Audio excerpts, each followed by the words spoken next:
half a century of trying to help prevent wars, there's one question that never leaves me. How do we deal with extreme violence without using force in return? When you're faced with brutality, whether it's a child facing a bully in the playground, or domestic violence, or on the streets of Syria today facing tanks and shrapnel, what's the most effective thing to do? Fight back? Give in? Use more force? This question, how do I deal with the bully without becoming a thug in return, has been with me ever since I was a child. I remember I was about 13, glued to a grainy black and white television in my parents' living room as Soviet tanks rolled into Budapest. And kids not much older than me were throwing themselves at the tanks and getting mown down. And I rushed upstairs and started packing my suitcase, and my mother came up and said, "What on earth are you doing?" And I said, "I'm going to Budapest." And she said, "What on earth for?" And I said, "Kids are getting killed there. There's something terrible happening." And she said, "Don't be so silly." And I started to cry. And she got it. She said, "Okay, I see it's serious. You're much too young to help. You need training. I'll help you, but just unpack your suitcase." And so I got some training and went and worked in Africa during most of my 20s. But I realized that what I really needed to know I couldn't get from training courses. I wanted to understand how violence, how oppression works. And what I've discovered since is this. Bullies use violence in 3 ways. They use political violence to intimidate, physical violence to terrorize, and mental or emotional violence to undermine. And only very rarely, in very few cases, does it work to use more violence. Nelson Mandela went to jail believing in violence. And 27 years later, he and his colleagues had slowly and carefully honed the skills, the incredible skills that they needed to turn one of the most vicious governments the world has known into a democracy. And they did it in a total devotion to non-violence. They realized that using force against force doesn't work.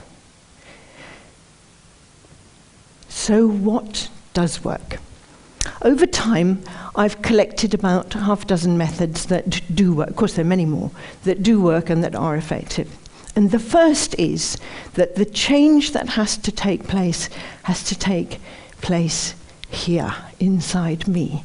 It's my response, my attitude to oppression that I've got control over, that I can do something about. And what I need to develop is self-knowledge to do that. That means I need to know how I tick when I collapse, where my formidable points are and where my weaker points are. When do I give in? What will I stand up for? And meditation or self-inspection is one of the ways of gaining, it's not the only one, it's one of the ways of gaining this kind of inner power. And my heroine here, like Satish, is Aung San Suu Kyi in Burma. She was leading a group of students on a protest in the streets of Rangoon. They came around a corner faced with a row of machine guns.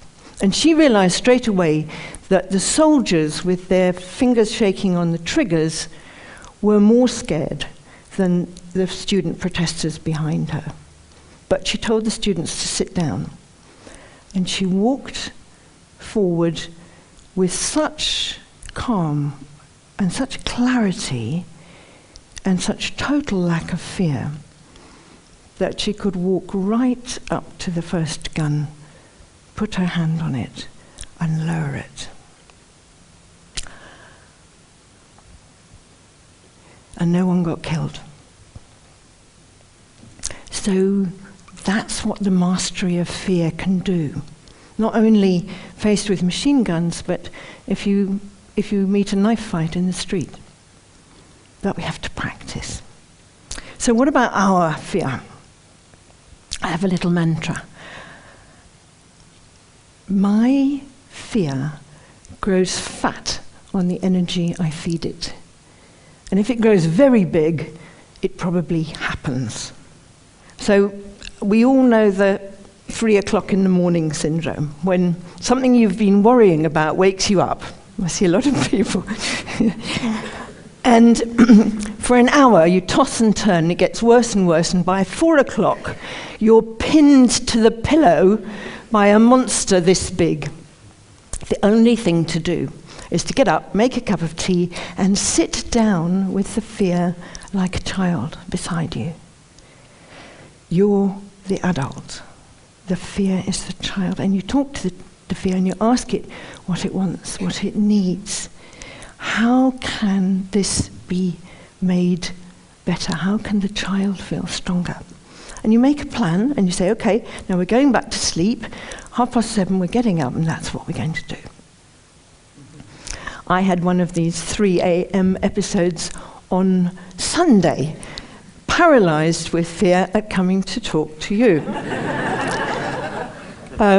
So I did the thing, I got up, made the cup of tea, sat down with it, digital, and I'm here. Still partly paralyzed, but I'm here. So that's fear. What about anger? Wherever there's injustice, there's anger. But anger is like gasoline, and if you spray it around and somebody lights a match, you've got an inferno. But anger as an engine, in an engine, is powerful. If we can put our anger inside an engine, it can drive us forward, it can get us through the dreadful moments, and it can give us real inner power. And I learned this in my work with nuclear weapon policymakers, because at the beginning I was so outraged at the dangers they were exposing us to that I just wanted to argue and blame and make them wrong. Totally ineffective. In order to develop a dialogue for change, we have to deal with our anger. It's okay to be angry with the thing, the nuclear weapons in this case, but it is hopeless to be angry with the people. They are human beings just like us. They're doing what they think is best, and that's the basis on which we have to talk with them. So that's the third one, anger. And it brings me to the crux of what's going on, or what I perceive is going on in the world today, which is that last century was top-down power. It was still governments telling people what to do. This century there's a shift. It's bottom-up, or grassroots power. It's like mushrooms coming through concrete. It's people joining up with people, as Bundy just said, miles away to bring about change. And Peace Direct spotted quite early on that local people in areas of very hot conflict know what to do. They know best what to do. So Peace Direct gets behind them to do that. And the kind of thing they're doing is demobilizing militias, rebuilding economies, resettling refugees, even liberating child soldiers. And they have to risk their lives almost every day to do this. And what they realized is that using violence in the situations they operate in is not only less humane, but it's less effective than using methods that connect people with people, that rebuild. And I think that the US military is finally beginning to get this. Up to now, their counter-terrorism policy has been to kill insurgents at almost any cost. And if civilians get in the way, that's written as collateral damage. And this is so infuriating and humiliating for the population of Afghanistan that it makes recruitment for Al-Qaeda very easy when people are so disgusted by, for example, the burning of the Quran. So the training of the troops has to change. And I think there are signs that it is beginning to change. The British military have always been much better at this. But there's one magnificent example for them to take their cue from, and that's a brilliant US Lieutenant Colonel called Chris Hughes. And he was leading his men down the streets of Najaf in Iraq, actually. And suddenly people were pouring out of the houses on either side of the road, screaming, yelling, furiously angry, and surrounded these very young troops who were completely terrified, didn't know what was going on, couldn't speak Arabic. And Chris Hughes strode into the middle of the throng with his weapon above his head, pointing at the ground, and he said, "Kneel."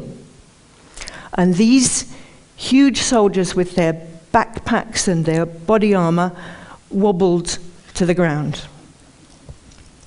And complete silence fell. And after about 2 minutes, everybody moved aside and went home. Now, that to me is wisdom in action. In the moment, that's what he did.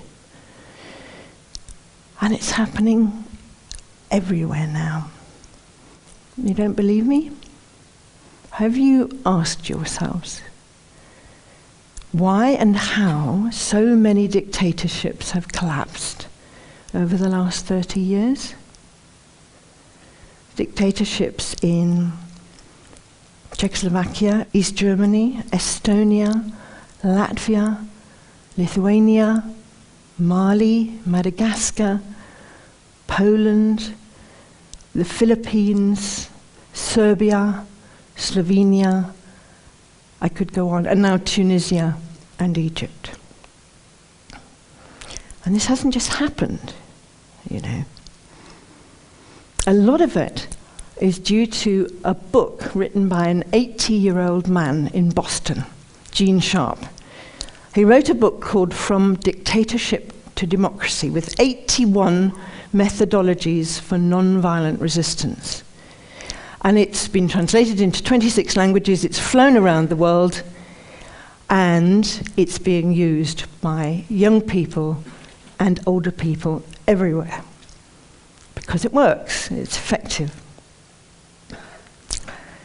So this is what gives me hope. Not just hope, this is what makes me feel very positive right now. Because finally, human beings are getting it. We're getting practical, doable methodologies to answer my question. How do we deal with a bully without becoming a thug?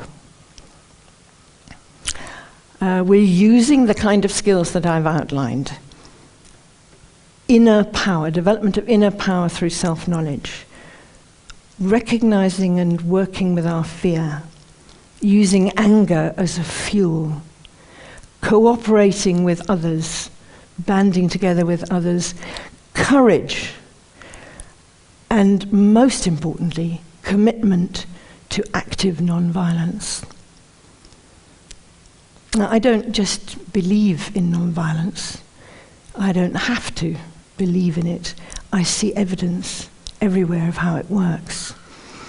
And I see that we, ordinary people, can do what Aung San Suu Kyi and Gandhi and Mandela did.